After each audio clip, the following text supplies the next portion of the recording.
महाभारत युद्ध का वह 10वां दिन, जब महाभारत का सबसे बड़ा नायक भीष्म पितामह उस खून की प्यासी कुरुक्षेत्र की धरती पर धर्म और अधर्म के मध्य लड़ते हुए अर्जुन के हाथों बाणों की शैया पर लेट गए थे। भीष्म के धराशायी होने पर युद्ध का 10वां दिन खत्म हो जाता है। युद्ध विराम के बाद रात्रि में सभी योद्धा, चाहे वह कौरव पक्ष के हों या पांडव पक्ष के, भीष्म से मिलने आते हैं। सभी योद्धा भीष्म को प्रणाम करके वापस लौट जाते हैं। लेकिन तभी महाभारत का सबसे बड़ा खलनायक कहलाने वाला दुर्योधन भीष्म से मिलने आता है। दुर्योधन भीष्म को हाथ जोड़कर प्रणाम करता है और उनके चरणों में बैठ जाता है। दुर्योधन को बैठा देख भीष्म दुर्योधन से कहते हैं, हे धृतराष्ट्र पुत्र दुर्योधन, मेरे थोड़ा समीप आकर बैठो। अब मेरे नेत्रों में इतनी शक्ति नहीं रह गई है कि मैं तुम्हें इतनी दूरी से देख सकूं। यह सुनकर दुर्योधन भीष्म के समीप आकर बैठ जाता है। भीष्म दुर्योधन से कहते हैं, हे पुत्र, मैंने पूरा जीवन हस्तिनापुर की स्वार्थ सेवा की है, भी किसी से कुछ नहीं मांगा। लेकिन पुत्र, मृत्यु के समीप जाता हुआ तुम्हारा यह पितामह तुमसे कुछ मांगना चाहता है। हे पुत्र, अब तुम पांडवों से संधि कर लो और इस युद्ध को समाप्त कर दो। तुम तो देख ही चुके हो पुत्र कि कैसे अर्जुन ने मुझे युद्ध में हराकर मुझे इन बाणों की शैया पर लिटा दिया है। पुत्र, अब मेरी इन लहूलुहान भुजाओं में इतना बल नहीं रह गया है कि इस युद्ध में मैं तुम्हारी रक्षा कर सकूं। हे धृतराष्ट्र पुत्र, अपने पितामह का कहना मान लो और इस युद्ध को रोक दो और पांडवों के साथ संधि कर लेने में ही समझदारी है। पुत्र, क्योंकि इस युद्ध को कोई भी पक्ष जीते, लेकिन हार तो मेरे हस्तिनापुर की ही होगी।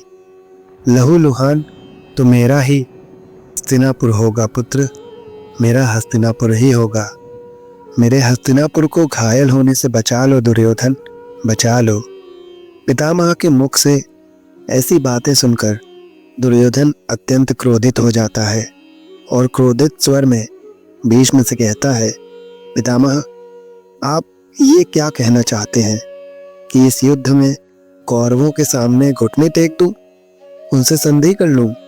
नहीं पितामह, नहीं, ऐसा कदापि नहीं हो सकता। ऐसा करने से तो अच्छा मैं आत्महत्या करना पसंद करूंगा। पितामह, इस युद्ध के सिर्फ 2 ही परिणाम होंगे, या तो मैं इस महाभारत युद्ध को जीतकर हस्तिनापुर का राजा बनूंगा, या फिर इस कुरुक्षेत्र के मैदान पर लड़ते हुए वीर गति को प्राप्त हो जाऊंगा। हे पितामह, इस युद्ध में इन 2 परिणामों के अलावा कोई तीसरा परिणाम नहीं होगा। दुर्योधन पितामह से क्रोधित स्वर में प्रणाम करता है और वापस अपने शिविर की ओर चल पड़ता है। लेकिन कुछ दूर चलने के बाद दुर्योधन के कानों में उपहास उड़ाने वाली ध्वनि आती है, प्रणाम दुर्योधन।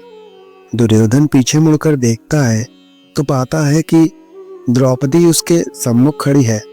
द्रौपदी मुस्कुराती हुई दुर्योधन से कहती है, कैसे हो दुर्योधन? जवाब में दुर्योधन कहता है, तुम क्या समझती हो द्रौपदी? उस कायर अर्जुन ने पितामह को गिराकर हस्तिनापुर का ध्वज गिरा दिया है। नहीं द्रौपदी, नहीं, हस्तिनापुर का ध्वज पितामह नहीं, हस्तिनापुर का ध्वज स्वयं दुर्योधन है। दुर्योधन के मुख से ऐसी बातें सुनकर द्रौपदी कहती है, यही तो हस्तिनापुर का दुर्भाग्य है कि तुम जैसा अधर्मी अपने आप को हस्तिनापुर का ध्वज कहता है। प्रतीक्षा करो दुर्योधन, अगर तुम्हारा समय आज सही है तो कल हमारा भी सही होगा। अगर तुम जैसा अधर्मी हस्तिनापुर का ध्वज है तो मेरे 5 पति इस ध्वज को गिरा देंगे और हस्तिनापुर में धर्म के ध्वज को लहराएंगे। इतना कहकर द्रौपदी वहां से चली जाती है और दुर्योधन अपमान की अग्नि में जलता हुआ अपने शिविर की ओर चला जाता है। यह युद्ध कभी भी कौरवों और पांडवों के बीच नहीं था।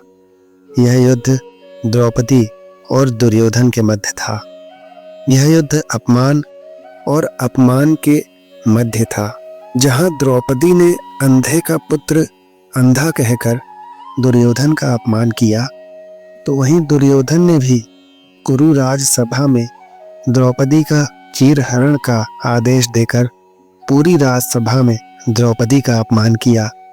इतना ही नहीं, उसने अपने भाई दुशासन को यह भी आदेश दिया कि वह द्रौपदी को उसके केशों से पकड़ कर लाए और उस द्रौपदी को उसकी जंघा पर बिठा दे। उस द्रौपदी को उसके ही पतियों के सामने उस राजसभा में वैश्या कहकर भी बुलाया गया। अंत में महाभारत का युद्ध हुआ, जिसमें भीम द्वारा दुर्योधन का वध हुआ और पुनः हस्तिनापुर में धर्म की स्थापना हुई। तो मित्रों, ये द्रौपदी और दुर्योधन के मध्य अंतिम संवाद था। आपको ये वीडियो कैसी लगी हमें कमेंट में अवश्य बताएं और अपने मित्रों और परिवारों में इसे शेयर अवश्य करें। और यदि इस चैनल पर आप नए हो तो इसको सब्सक्राइब करना ना भूलें और बेल आइकन प्रेस कर लें। धन्यवाद। राधे राधे मित्रों।